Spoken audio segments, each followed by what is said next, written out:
고린도후서 1장. 나 바울은 하나님께서 친히 계획하신 특별한 임무를 띠고 메시아이신 예수에게서 보내심을 받았습니다.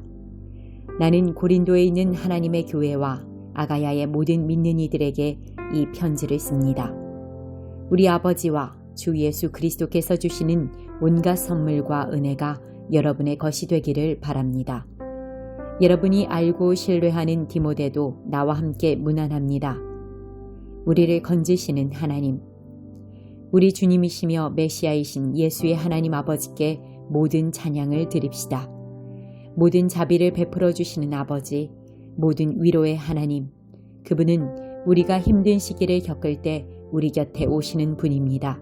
또한 그분은 우리가 알아차리기도 전에 힘든 시기를 겪고 있는 다른 사람 곁으로 우리를 데려가셔서 그분께서 우리를 위로해 주셨듯이 우리도 그 사람을 위로하도록 힘주시는 분입니다.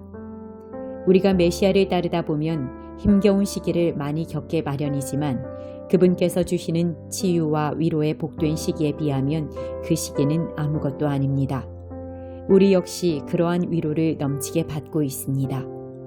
우리가 예수를 위해 고난을 겪은 것은 여러분의 치유와 구원을 위한 것입니다.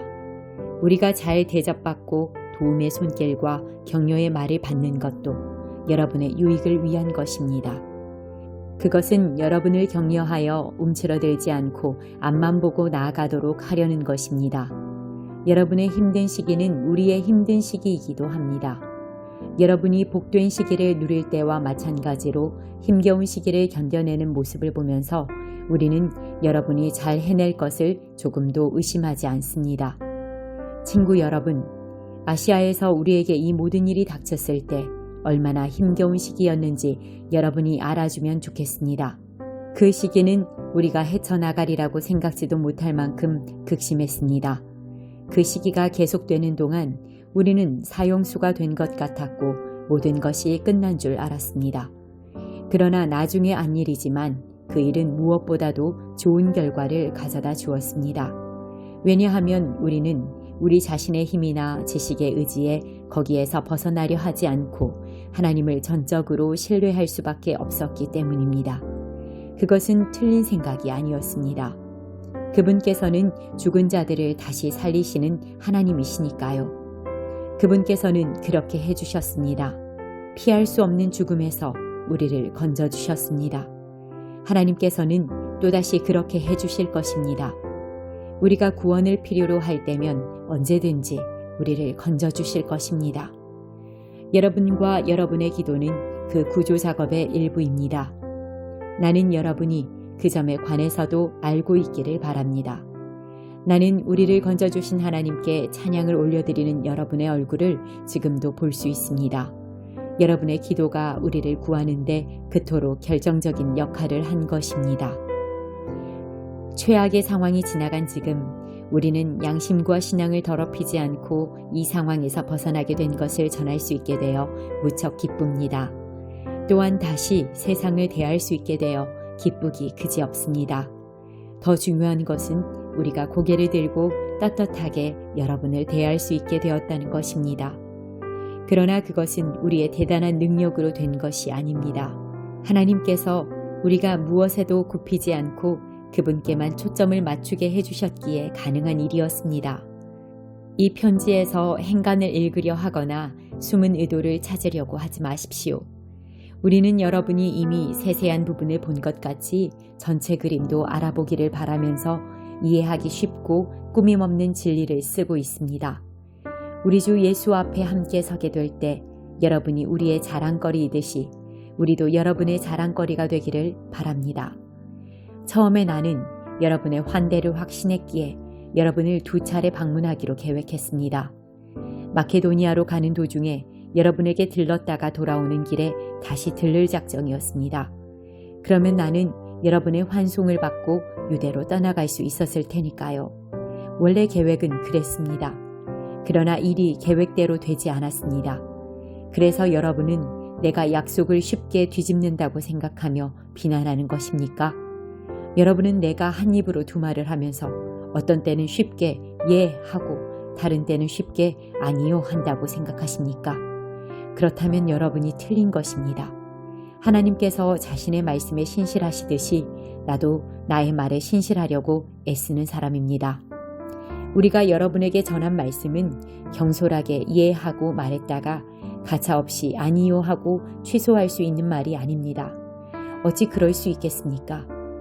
실라와 디모데와 내가 여러분에게 하나님의 아들을 선포했을 때 여러분은 그것을 예도 되고 아니요도 되는 일관성 없는 모호한 것으로 이해했습니까? 우리가 선포한 것은 순수하고 확고한 예가 아니었습니까? 무엇이든지 하나님께서 약속하신 것에는 예수의 예가 찍혀 있습니다. 그분 안에서 우리가 전하고 기도하는 것도 그러합니다. 우리가 전하고 기도하는 것에는 위대한 아멘, 하나님의 예와 우리의 예가 아주 또렷하게 찍혀 있습니다. 하나님은 우리를 지지하시고 그리스도 안에서 우리를 믿을 수 있는 사람으로 만드시며 우리 안에 그분의 예를 새겨 넣으시는 분입니다. 그분은 자기 영으로 우리에게 영원한 언약을 찍어주셨습니다. 그분이 완성하고자 하시는 일을 확실하게 시작하신 것입니다. 내가 고린도에 있는 여러분에게 찾아가지 않은 진짜 이유를 들을 준비가 되었습니까? 하나님을 나의 증인으로 모시고 말하는데 내가 가지 않은 것은 여러분의 아픔을 덜어주기 위해서였습니다. 여러분에게 무관심해서도 아니고 여러분을 조종하려고 그런 것도 아니었습니다. 나는 여러분을 배려했을 따름입니다. 우리는 여러분이 믿음 생활을 어떻게 하고 있는지 감독하는 사람, 의혹을 품고 어깨 너머로 여러분을 보며 흠을 잡는 사람이 아닙니다. 우리는 여러분과 함께 힘을 모아 일하면서 기쁜 마음으로 여러분을 바라보는 동역자입니다. 나는 여러분이 우리의 믿음이 아니라 여러분 자신의 믿음으로 서 있다는 것을 압니다. 2장. 그래서 나는 여러분과 나에게 아픔을 줄 수 있는 또 다른 방문을 자제하기로 결심한 것입니다. 내가 그저 얼굴을 내밀기만 해도 여러분이 난처하고 괴로운 입장에 처하게 될 텐데 여러분이 어찌 나를 위로하고 나의 기운을 북돋아 주겠습니까? 그래서 나는 가지 않고 편지를 써보냈습니다. 나를 기쁘게 해주리라 여겼던 벗들을 낙담시키면서 괴로운 시간을 보내고 싶지 않았기 때문입니다. 그 편지는 내게 최선인 것이 여러분에게도 최선일 것이라고 확신하고 써보낸 것입니다. 결과적으로 그 편지를 쓰는 것은 몹시 괴로운 일이었습니다.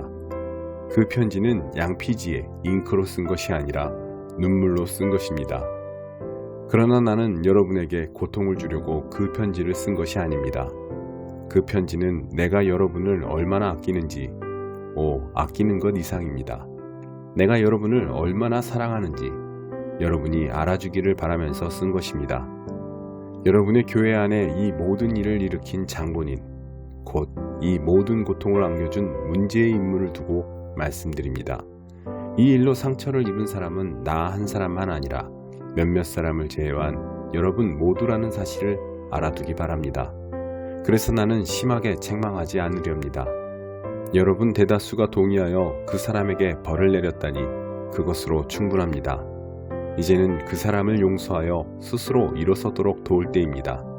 여러분이 그의 죄를 비난하기만 한다면 그는 죄의식 속에서 숨이 막혀 죽을 것입니다. 그러나 나는 사랑을 쏟아부을 것을 권고합니다.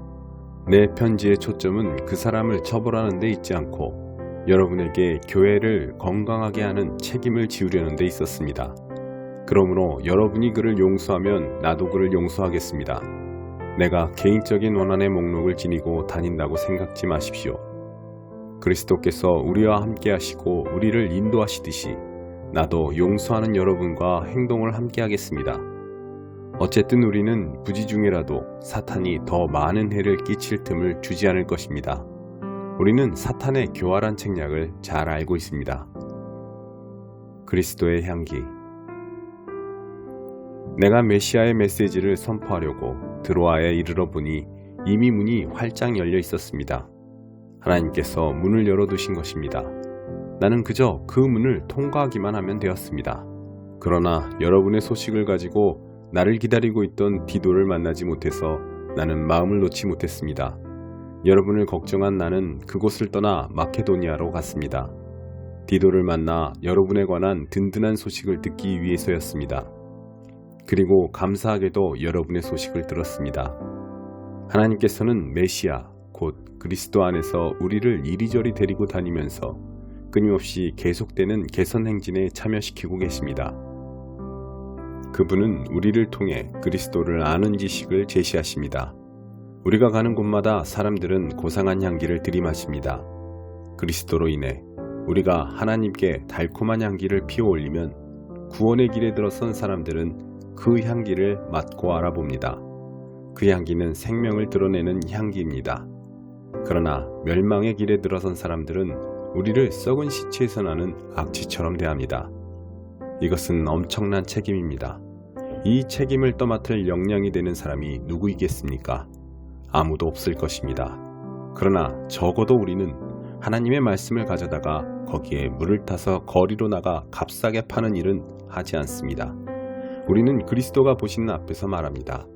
하나님께서 우리의 얼굴을 보고 계십니다. 우리는 하나님에게서 할 말을 직접 받아서 할 수 있는 한 정직하게 전합니다. 3장. 우리가 자화자찬하는 것처럼 들립니까? 신임장을 받았다고 주장하면서 우리의 권한을 옹호하는 것으로 들립니까? 글쎄요, 그렇지 않습니다. 우리는 여러분에게 내보일 추천서나 여러분에게서 받을 추천서가 필요 없는 사람입니다. 여러분 자신이야말로 우리가 필요로 하는 추천서의 전부입니다. 여러분의 참된 삶이야말로 누구나 보고 읽을 수 있는 편지입니다. 그리스도께서 친히 그 편지를 쓰셨습니다. 그 편지는 잉크로 쓰신 것이 아니라 살아계신 하나님의 영으로 쓰신 것입니다. 그 편지는 돌에 새긴 것이 아니라 사람의 삶에 새긴 것입니다. 그리고 우리는 그 편지를 전하는 사람입니다. 우리는 이것을 전적으로 확신합니다. 그리스도께서 하나님을 위해 친히 쓰신 여러분이야말로 우리의 추천서입니다. 우리 같으면 이런 추천서를 쓸 생각도 하지 못했을 것입니다. 하나님만이 그러한 추천서를 쓰실 수 있습니다. 그분의 추천서가 우리에게 권한을 주어 우리가 이렇게 새로운 행동 계획을 실행에 옮기고 있는 것입니다. 그 계획은 종이에 잉크로 쓴 것도 아니고 페이지마다 율법에 관한 각 줄을 빼곡하게 달아서 여러분의 영을 죽이는 것도 아닙니다. 그 계획은 성령께서 영에 대고 쓰신 것, 그분의 생명이 우리의 삶에 대고 쓰신 것입니다. 성령에 의한 의의 통치. 죽음의 통치, 돌판에 새긴 죽음의 헌법인 율법은 멋지게 시작했습니다. 모세가 율법을 새긴 그 돌판을 전달할 때 곧 사라지기는 했지만 그의 얼굴은 대낮같이 빛났습니다. 이스라엘 백성은 태양을 응시할 수 없는 것처럼 그의 얼굴을 똑바로 쳐다보지 못했습니다. 그렇다면 살아계신 영의 통치는 얼마나 더 눈부시겠습니까? 율법에 의해 이루어진 정죄의 통치가 인상적이었다면 성령에 의해 이루어지는 의의 통치는 얼마나 더 인상적이겠습니까? 옛 통치가 눈부셨다고 하지만 그것은 이 새 통치와 나란히 서면 완전히 희미해 보일 것입니다. 잠시 있다가 사라지고 말 제도가 깊은 인상을 주었다면 영원토록 다스릴 이 밝게 빛나는 통치는 얼마나 더한 인상을 주겠습니까? 우리를 감격스럽게 하는 그 소망이 있기에 그 어떤 것도 우리에게 방해가 되지 않습니다. 모세와 달리 우리는 숨길 것이 전혀 없습니다.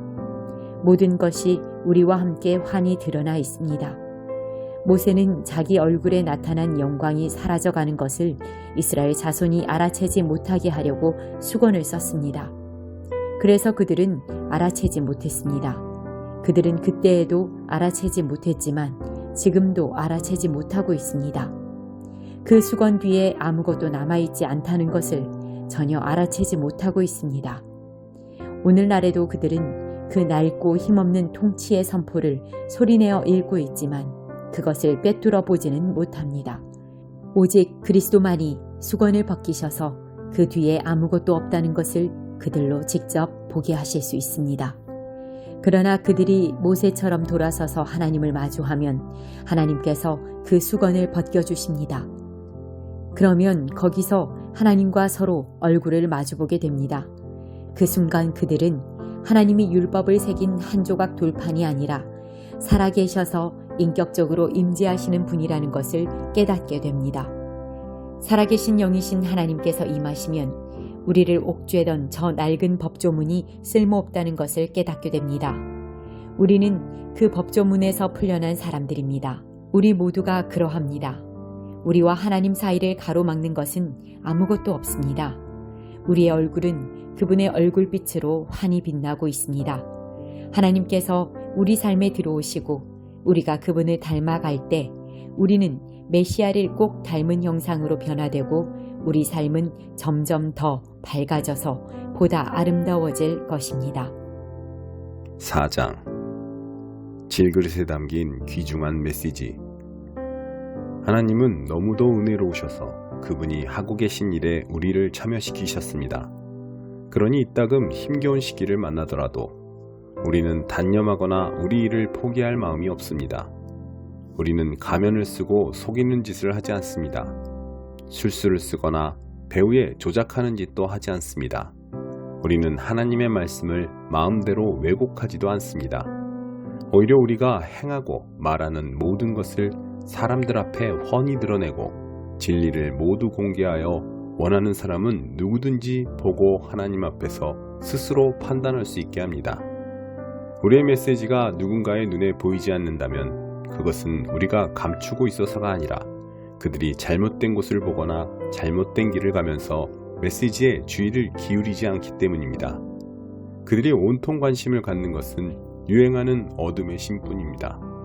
그들은 자신들이 원하는 것을 그 신이 줄 수 있다고 생각합니다. 그들은 자신들이 보지 못하는 진리 신분을 믿으려 하지 않습니다. 그들은 눈이 아주 멀어서 그리스도와 더불어 빛나는 메시지의 밝은 서광을 보지 못합니다. 그리스도께서는 우리가 장차 얻게 될 하나님의 형상을 가장 분명하게 보여주시는 분입니다. 기억하십시오. 우리가 전하는 메시지는 우리 자신에 관한 것이 아닙니다. 우리는 예수 그리스도를 주님으로 선포하고 있습니다. 현재 우리는 모두 심부름꾼, 예수께서 보내셔서 여러분에게 달려가는 심부름꾼입니다. 이 일은 하나님께서 어둠을 밝혀라 하고 말씀하신 때부터 시작된 일입니다. 우리가 온통 밝고 아름다우신 그리스도의 얼굴에서 하나님을 보고 깨달은 순간 우리 삶은 빛으로 차올랐습니다. 여러분이 우리만 본다면 여러분은 그 밝은 빛을 놓치고 말 것입니다. 우리는 이 귀중한 메시지를 우리 일상의 삶이라는 수수한 질그릇에 담아가지고 다니기 때문입니다. 그것은 어느 누구도 비할 데 없는 하나님의 능력을 우리의 능력으로 혼동하지 않게 하려는 것입니다.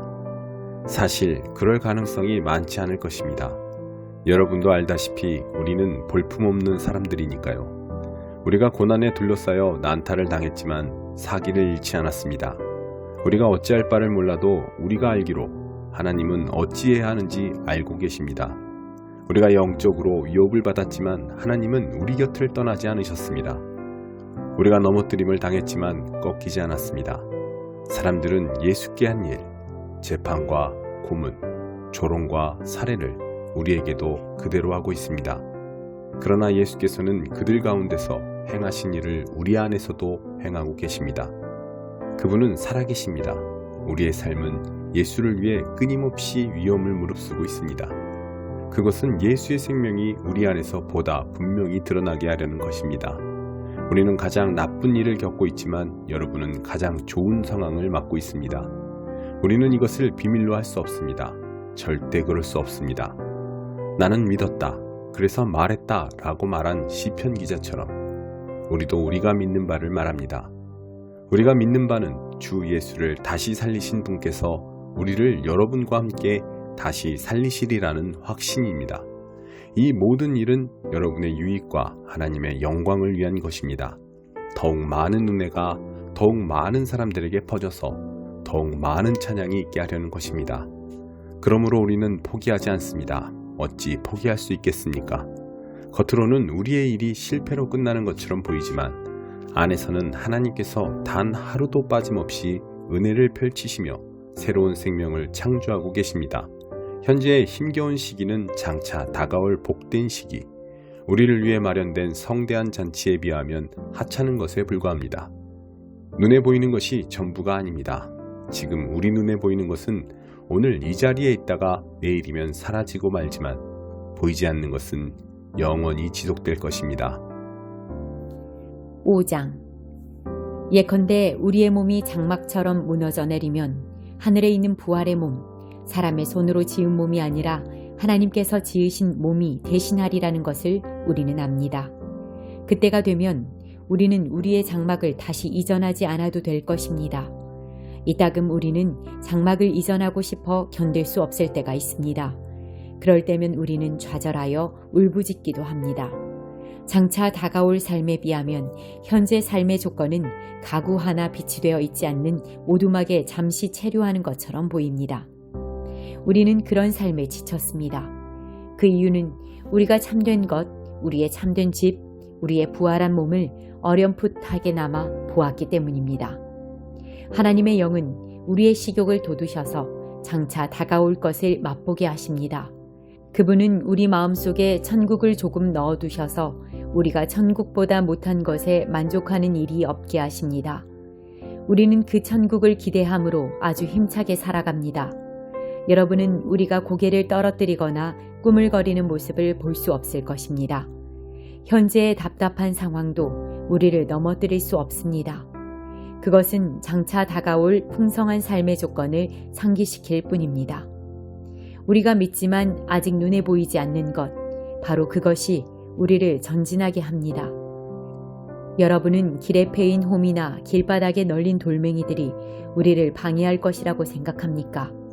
때가 되면 우리는 나그네 삶을 끝내고 본향으로 돌아갈 채비를 갖추게 될 것입니다. 그러나 나그네 삶이나 본향으로 돌아가는 것이 핵심은 아닙니다. 하나님을 진심으로 기쁘시게 해드리는 것이 핵심입니다. 어떤 처지에 있더라도 우리가 하려고 하는 일은 그것입니다. 조만간 우리는 우리의 처지와 관계없이 하나님을 대면하여 뵙게 될 것입니다. 우리는 그리스도 앞에 나아가 선한 행위이든 악한 행위이든 우리가 행한 일에 마땅한 결과를 받게 될 것입니다. 그 사실이 우리를 깨어있게 하는 것임을 여러분은 확신해도 좋습니다.